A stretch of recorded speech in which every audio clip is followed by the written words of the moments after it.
이 시간에 함께 말씀 보도록 하겠습니다. 디모데전서 2장 1절로 8절의 말씀입니다. 디모데전서 2장 1절로 8절의 말씀. 제가 가지고 있는 성경 신약 성경 337페이지 근처에 있습니다.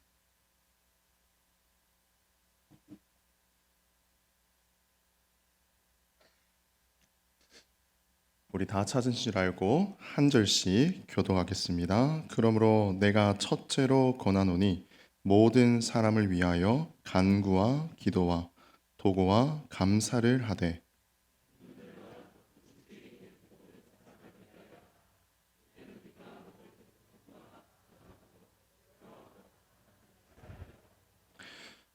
이것이 우리 구주 하나님 앞에 선하고 받으실 만한 것이니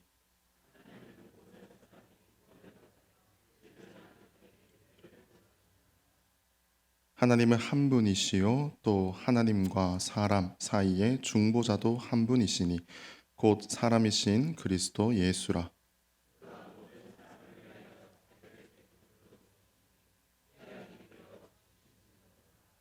이를 위하여 내가 전파하는 자와 사도로 세움을 입은 것은 참말이요 거짓말이 아니니 믿음과 진리 안에서 내가 이방인의 스승이 되었노라. 그러므로 각 처에서 남자들이 분노와 다툼이 없이 거룩한 손을 들어 기도하기를 원하노라. 아멘. 오늘도 이 기도에 대해서 한번 여러분들과 더욱더 생각해 보면 좋겠다라는 생각을 하게 됩니다. 오늘도 바울이 기록한 서신이죠. 디모데전서. 그가 그토록 사랑하고 아꼈던 그 애증의 관계였던 신실한 동역자인 디모데에게 보내는 그 편지입니다.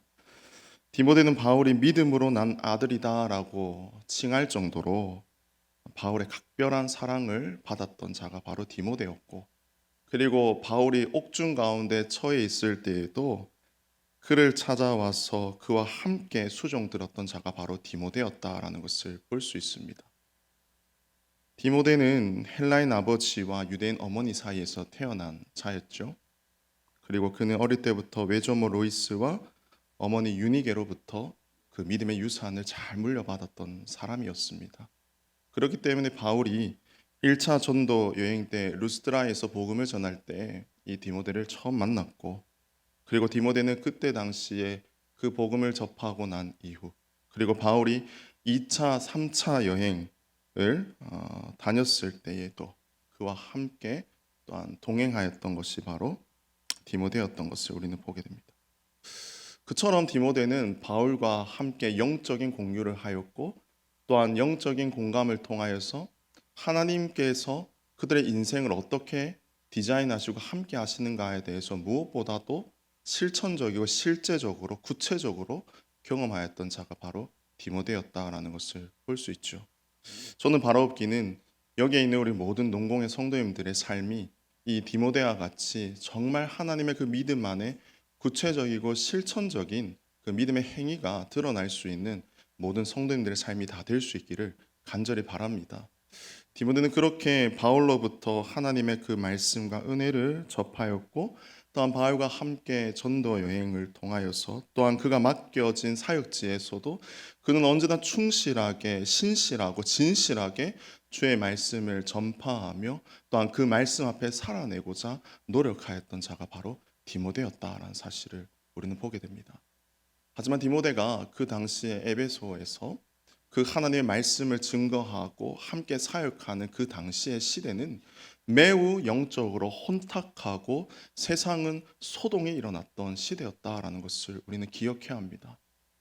예나 지금이나 기독교 그리스도인으로서 하나님의 그 믿음의 신앙을 지키며 살아가는 것은 참으로 어려운 일입니다.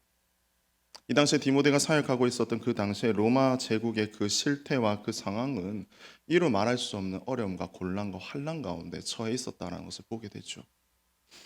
자칫 미치광이 황제라고 말하는 그 네로가 그 당시에 로마를 지배하고 있었고, 그리고 그의 폭동과 폭군이 일어나고 있던 시대가 바로 그 당시였다라는 사실을 우리는 기억해 보아야 합니다.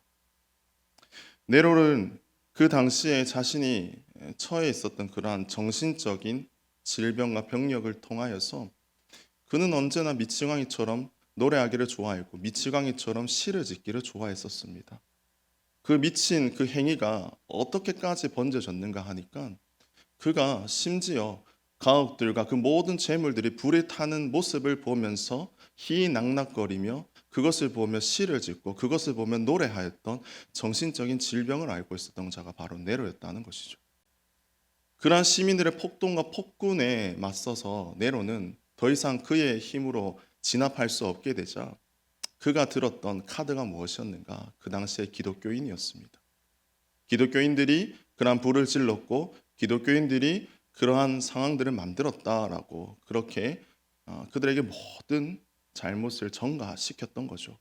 그러므로 인하여서 그 기독교인들은 세상 사람들로 인하여서 심한 박해와 질타와 모욕을 겪게 되었고 그로 인해서 그들은 세상 사람들에게 눈에 띄지 못하는 사람들로서 전락하게 되었는데 그로 인해서 그들은 지하 깊숙한 곳에서 교회를 만들고 은둔적인 생활을 하게 되는 그러한 지하교회 카타콤이 그때부터 시작되었다는 사실을 우리는 보게 됩니다. 그토록 그 당시에 신앙을 지키고 신앙의 그러한 말씀을 증거하는 것이 이처럼 어려운 삶, 그 가운데에서 디모데가 열심히 그 하나님 말씀의 사역을 감당하고 있었다라는 것입니다. 세상은 그렇게 소동하였고 난리를 치고 있었고 명예와 재물을 가지고 있는 자들은 그들의 명예와 재물을 더욱더 가지기 위하여서 그들은 하나님의 관점이 아닌 세상의 관점으로서 하나님의 방법이 아닌 세상의 방법으로서 그들은 불법적인 취함을 누리며 살아가고 있었다라는 겁니다. 그것만 듣더라도 이 당시에 신앙을 지키며 살아내는 것이 얼마나 어렵다라는 것을 여러분들 한번 생각해 볼 수 있지 않겠습니까? 내가 기독교인입니다라는 것을 드러내면 그 당시에 그의 인생은 그저 처참한 신세로 전락하게 되고 아니 죽음에까지도 이르게 되는 그러한 시대를 그들은 살아냈다라는 것입니다. 그러한 영적인 혼탁함과 영적인 무질서와 무방비함 가운데에 처해 있는 이 성도들에게 오늘 바울은 무엇을 권면하고 있는 것인가? 한마디로 정의하면 바로 이거죠. 그러한 세상 가운데서도 이길 수 있는 힘은 바로 무엇이다입니까? 기도라는 겁니다. 기도라는 겁니다. 기도는 예나 지금이나 그리고 앞으로의 살아내는 우리의 삶 가운데서 하나님과 직통적으로 연결되어지는 유일한 통로요 방법이다라는 사실을 여러분들 기억하셔야 합니다. 우리가 영적으로 침체되어져 있고 영적으로 어려움 가운데 무지함 가운데 무질서함 가운데 내가 어떻게 살아가야 될지 모르는 그러한 곤란과 환난 가운데 처해 있을 때에 우리가 유일한 통로는 바로 무엇인가? 기도이다라는 사실을 여러분들 날마다 기억할 수 있기를 간절히 바랍니다. 따라 사랑하는 성도 여러분, 오늘 이 자리 가운데 나오실 때 여러분들의 심령은 어떻습니까? 오늘 이 자리에 나오기까지 여러분의 삶은 어떻습니까? 그리고 이 자리에 앉아 계실 때 지금 이 순간도 여러분들 마음 가운데에는 어떠한 마음들로서 가득가득 불안과 염려와 초조와 근심과 걱정이 여러분들을 지배하고 있습니까? 그러한 삶 가운데 계시다면 여러분들 그것들을 다 내려놓을 수 있는 결단이 있기를 간절히 원합니다. 그리고 그 내려놓음을 통하여서 하나님을 더욱더 진실하게 찾을 수 있는 그 기도의 사람이 내가 되기를 원합니다라는 그러한 순전한 믿음의 고백이 이 시간 가운데 터져 나올 수 있기를 간절히 바랍니다. 우리는 기도 없이는 살아낼 수 없습니다. 기도는 하나님과의 그 유일한 영적인 통로이다라고 말했던 것처럼 기도를 통하여서 우리는 하나님께서 주시는 그 은혜와 그리고 하나님께서 주시는 그 능력을 우리는 얻게 된다라는 사실을 우리는 늘 기억해야 되는 것이죠. 그렇게 사역을 담당하고 있는 디모데에게 바울이 할 수 있는 말은 바로 그거였습니다. 하나님을 더욱더 의지하고 하나님을 더욱더 붙잡고 하나님 향하여 신실하게 기도하며 달려가라. 이것이 그가 할 수 있는 최고의 권면이었고 그리고 그가 옥중 가운데에서 실천적으로 행하였던 그 삶의 모습이 바로 기도였다라는 사실 또한 디모데는 너무나도 잘 알고 있었기 때문에 그 바울의 그 편지는 디모데의 심령 가운데에 납득이 되고 합당한 그러한 은혜의 말씀이 되었던 것을 우리는 볼 수 있습니다. 그렇다면 오늘 이 말씀을 통하여서 바울은 그 기도가 중요한데 그 기도를 할 때에 우리는 어떠한 기도를 올려드려야 되는가? 한번 그것을 이 시간 가운데 함께 살펴보기를 원합니다. 1절의 말씀에서는 이렇게 시작합니다. 그러므로 내가 첫째로 권하노니 모든 사람을 위하여 간구와 기도와 도구와 감사를 하되라고 이야기하고 있습니다. 인생의 어려움이 있고 신앙의 어려움이 있는 그 디모데 사역 가운데 바울이 가장 먼저 이야기하고 있는 것은 무엇인가? 우리는 여기서 첫째로 권하노니라는 이 첫째가 단순히 이 순차적인 순위를 나타내는 하나, 둘, 셋의 의미가 아니다라는 것을 여러분들 먼저 기억해야 합니다. 여기서 말하는 이 첫째라는 것은 이 프로토스라는 단어인데 가장 중요함을 나타내기 위한 단어입니다. 따라서 그 당시에 그들이 가지고 있는 모든 시험과 역경과 환난 가운데에서 너희들이 유일하게 이길 수 있는 가장 중요한 것이 있는데 그것이 무엇이다라는 겁니까? 바로 기도다라고 일러주고 있습니다. 여러분들 삶 가운데 그 유일한 하나님과의 그 복음의 통로, 만남의 통로, 기도인 줄 믿습니다. 그리고 여러분들 삶 가운데 신앙의 정체기를 갖고 있고 하나님과의 관계가 지금 소홀해지고 권태로워지는 분들이 계십니까? 그렇다면 그것을 회복하기 위해서 우리가 가장 중요한 것은 바로 기도다라는 사실을 여러분들 기억하시기를 바랍니다. 그것이 회복돼야지만이 우리의 삶의 어떠한 문제 가운데서도 우리는 이길 수 있게 되는 것이죠. 여러분들도 잘 아는 것처럼 기도는 사단을 이길 수 있는 강력한 무기가 됩니다. 우리가 어려운 일을 만날 때 무엇을 어떻게 해야 할 때 그것을 모를 때가 참 많이 있죠. 내일 일도 모르고 앞으로 일도 모르고 또한 내가 어떠한 삶을 살아내야 되는지 몰라 막막하고 절박한 가운데 있는 심령들은 반드시 하나님을 찾을 수 있기를 간절히 바랍니다. 우리 인간의 힘으로는 아무것도 할 수 없습니다. 여러분들 그것을 인정하고 날마다 고백하셔야 합니다. 우리는 하나님께 지음받은 피조물의 존재일 뿐이지 우리의 힘과 우리의 능력으로 이 땅을 살아낼 수 없는 존재다라는 사실을 여러분은 늘 기억하시기를 바랍니다. 그렇다면 그것을 우리가 살아낼 수 있는 힘의 원동력, 가장 강력한 무기는 오늘 바울이 디모데에게 말하고 있는 것처럼 기도이다라는 사실을 우리는 늘 기억해야 합니다. 그래서 하나님은 바로 이 기도의 특권을 우리에게 주셨습니다. 우리가 전능하신 하나님을 믿고 매일 기도할 때에 하나님께서 우리의 기도를 들으시고 그 능력으로 역사하신다라는 그 믿음이 우리 안에 먼저 내포되어 있기를 간절히 원합니다. 그 믿음의 고백이 없이 우리가 기도한다면 그 기도는 중언부언하는 기도가 되는 것이겠죠. 우리 안에 먼저 하나님의 그 존재의식 그리고 나의 삶의 주권자가 바로 하나님이시다라는 그것을 우리가 날마다 믿음으로 인식하고 그 인식의 고백을 통하여서 우리는 날마다 주 안에서 주께 기도할 수 있어야 된다라는 것입니다. 그렇기에 바울은 디모데에게 그 기도가 가장 중요하다라고 이야기하면서 이어지는 2절에서 그 기도를 해야 되는 대상자에 대해서 이야기를 하고 있는데요. 그 대상자는 우리가 생각하기에는 조금 아이러니컬하게도 어떠한 대상자를 지금 이야기하고 있습니까? 2절에 보면 임금들과 높은 지위에 있는 모든 사람을 위하여 하라. 이는 우리가 모든 경건과 단정함으로 고요하고 평안한 생활을 하려 함이라라고 이야기하고 있습니다. 임금들과 높은 지위에 있는 모든 사람들을 위하여 하라라고 이야기합니다.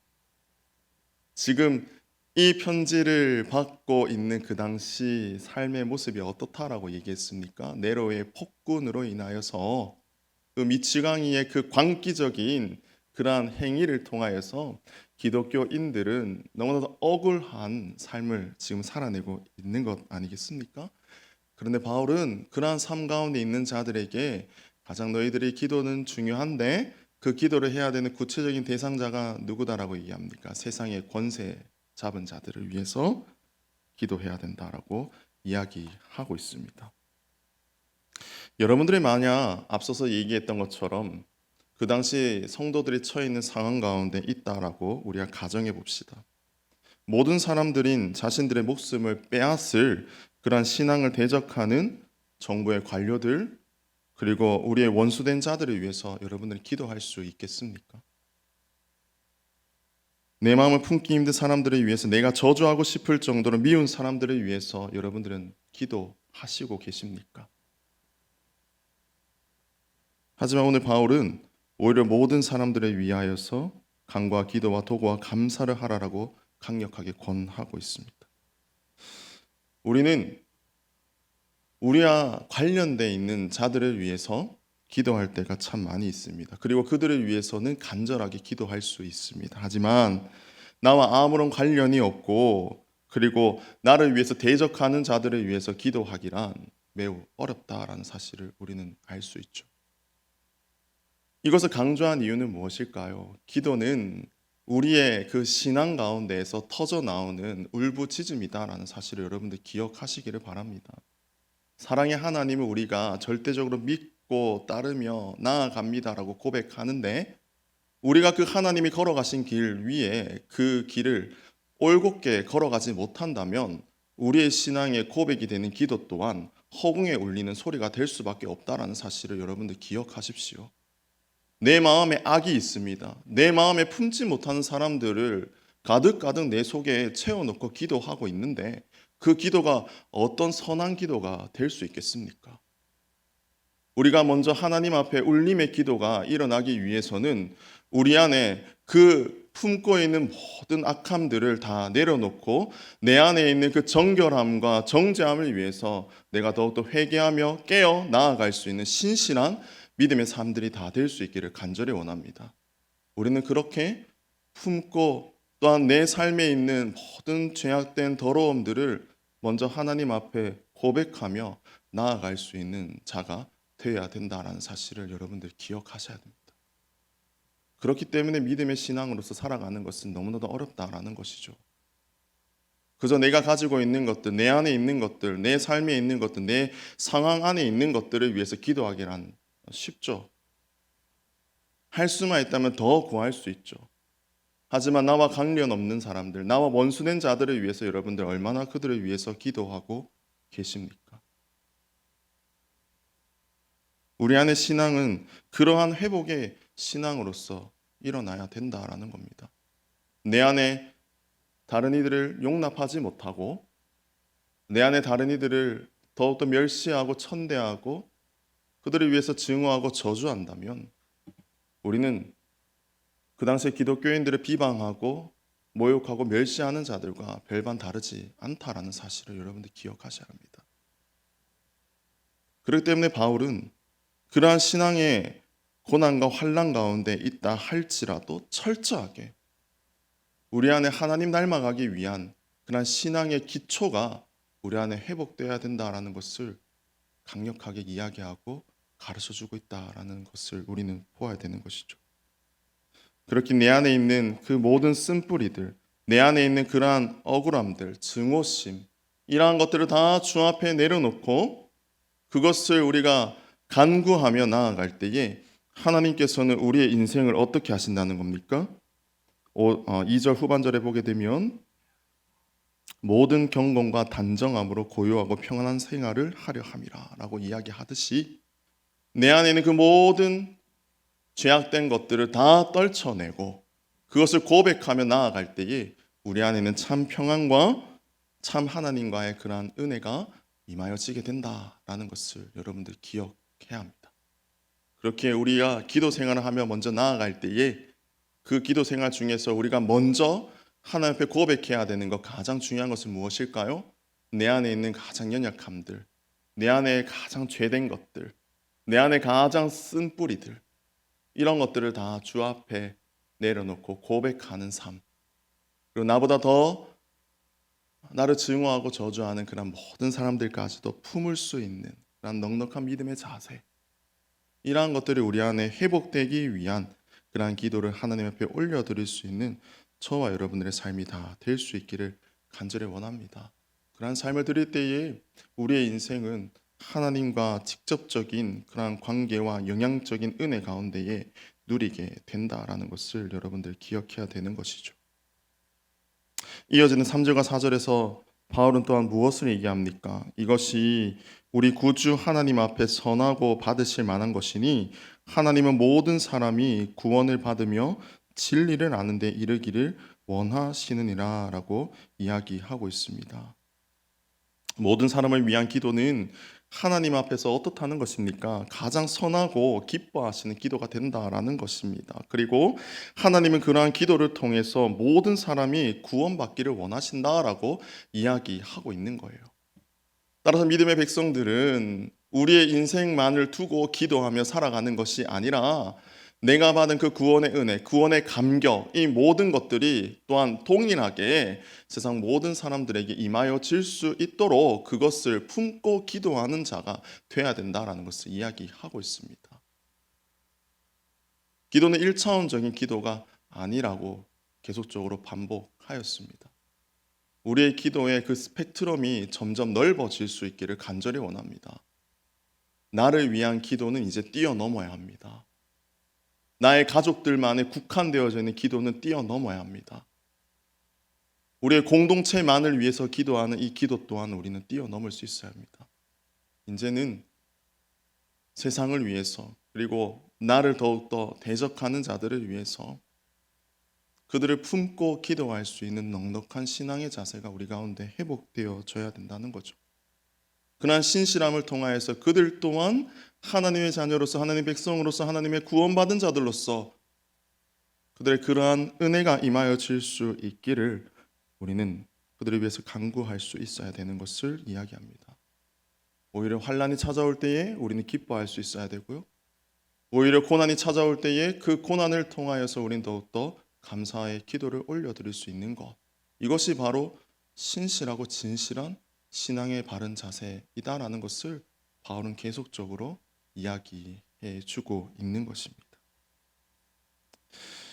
우리는 누가복음 15장의 탕자 이야기를 너무나도 잘 알고 있을 것입니다. 이 탕자에 비유되어지는 아버지는 하나님이요, 그 탕자는 우리 아니겠습니까? 하나님 아버지는 지금도 우리를 두 팔 벌려 기다리고 계십니다. 우리가 그 품 안에 돌아오기를 기다리고 계신다라는 거죠. 어찌 보면 우리는 세상 가운데 살아가고 있는 신실하고 순적한 믿음으로서 살아가고 있다 하지만 우리의 인생의 자체는 원래 죄를 가지고 태어난 자들이기 때문에 죄 앞에서는 우리는 언제나 자유로울 수 없다라는 사실을 기억해야 됩니다.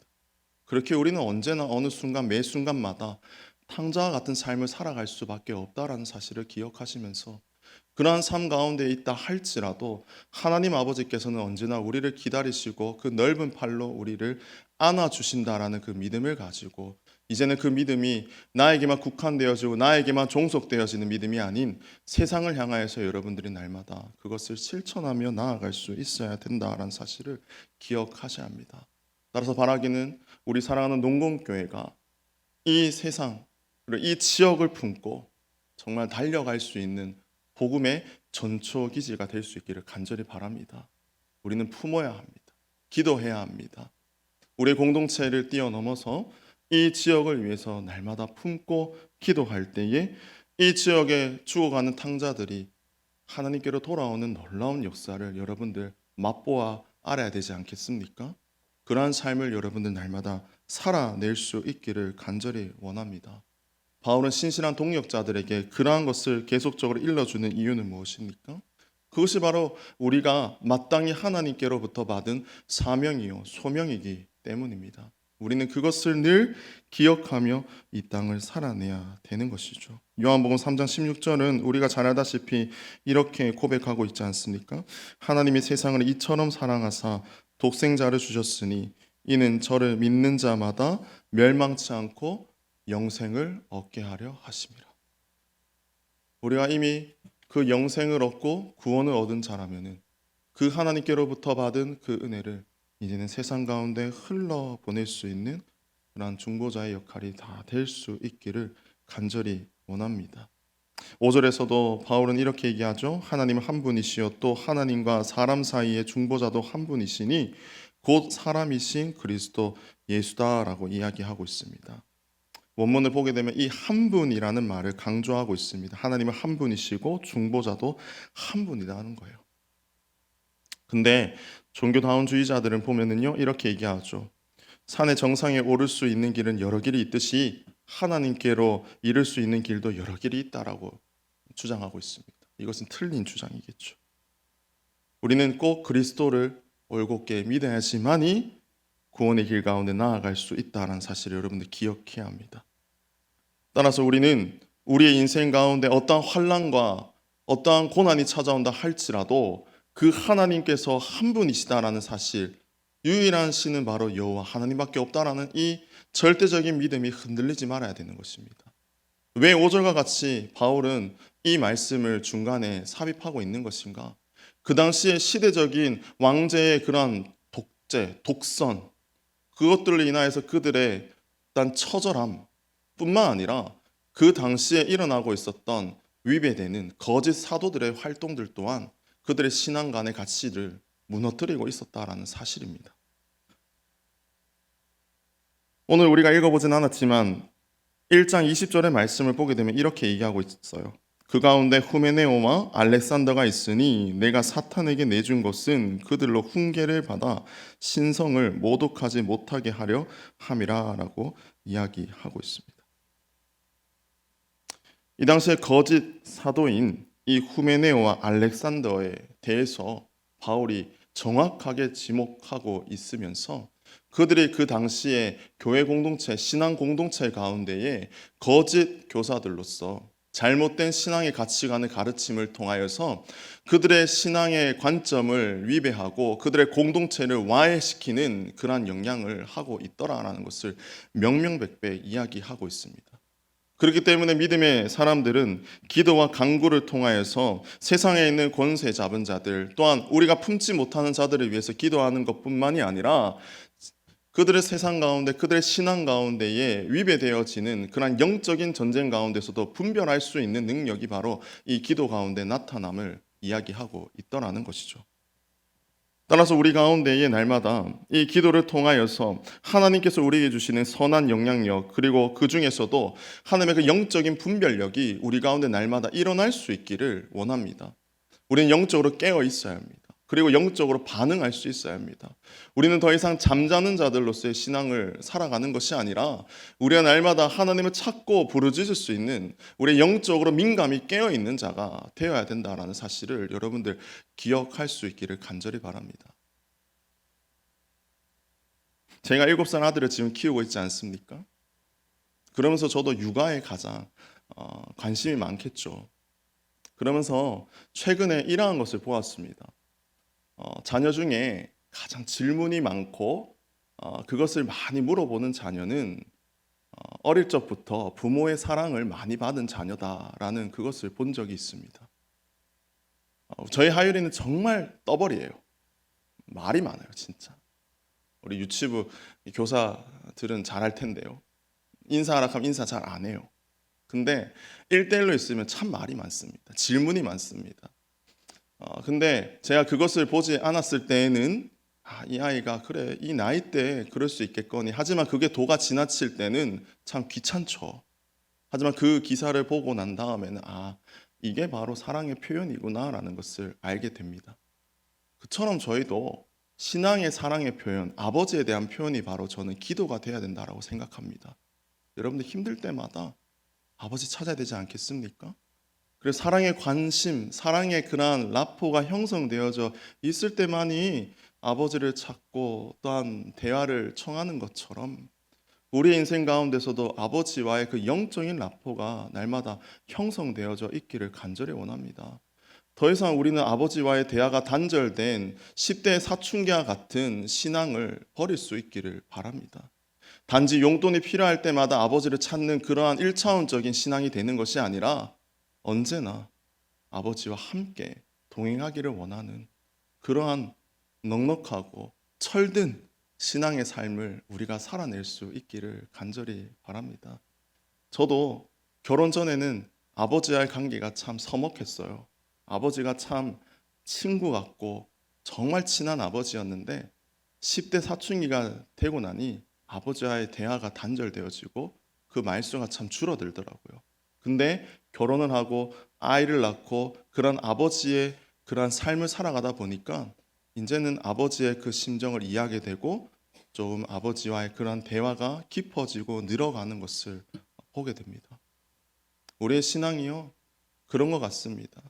처음 어릴 때에는 그 아버지와의 관계가 무엇인지 몰라 그냥 기도해야 된다라고 마냥 기도했던 우리가 이제 신앙의 삶이 좀 늘어가고 깊어지니 이제는 머리가 굵어진 아들 마냥 아버지를 더 이상 찾지 않더라는 거죠. 그럴 때일수록 여러분들 그 신앙의 초심을 회복할 수 있기를 간절히 원합니다. 하나님을 더욱더 찾고 하나님을 부르짖을 수 있는 저와 여러분들의 삶이 다 되기를 간절히 원합니다. 오직 우리가 구원을 받을 길은 유일한 하나님 한 분이시고 또한 우리의 기도를 들으시는 분 또한 하나님 한 분이시다라는 그러한 믿음을 가지고 늘 우리의 삶 가운데 어떠한 상황과 환경이 있다 할지라도 주님을 까지 찾고 부르짖을 수 있는 저와 여러분들의 삶이 다 되기를 간절히 원합니다. 그러면서 6절에서 또 이렇게 얘기합니다. 그가 모든 사람을 위하여 자기 대성물을 주셨으니 기약이 이르러 주신 증거니라. 우리는 그 예수 그리스도가 십자가에 못 박혀 죽으신 그 대속의 사건을 여러분들 잘 알고 있지 않습니까? 그것은 하나님께서 우리에게 보여주신 가장 사랑의 결정적인 표현이었고 방법이었다는 사실을 우리는 기억해야 합니다. 그렇기 때문에 우리 인생 가운데 그러한 대속의 은혜와 하나밖에 없는 그 아들을 내어주신 그런 하나님의 은혜를 우리가 경험하고 기억하였기 때문에 그 하나님은 날마다 의지하고 찾을 수 있는 우리의 삶이 다 될 수 있기를 간절히 바랍니다. 그러면서 8절 마지막에서는요 이렇게 얘기하고 있어요. 그러므로 각처에서 남자들이 분노와 다툼이 없이 거룩한 손을 들어 기도하기를 원하노라라고 이야기하고 있습니다. 왜 바울은 갑자기 남자들이 분노와 다툼이 없이 거룩한 손을 들어 기도하라라고 이야기하고 있을까요? 이 당시에 예배를 드릴 때의 회중 속에서 공식적으로 기도를 드릴 수 있는 자는 남자였습니다. 손을 든다는 것은 남자들만 기도해야 된다라는 것은 약간 특이해 보일 수 있는데요.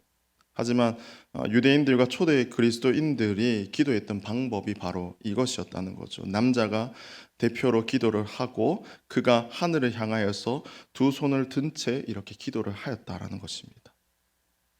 그 행위는 간구와 축복에 대한 간절한 소원의 표현의 행위가 되었습니다. 그렇기 때문에 그 간절한 기도와 소원의 행위 가운데에 이 손을 들고 손바닥을 비추어 본다는 것은 하나님 앞에 나의 정결함과 깨끗함을 드러내는 그 수단이었고 표현이었다는 거죠.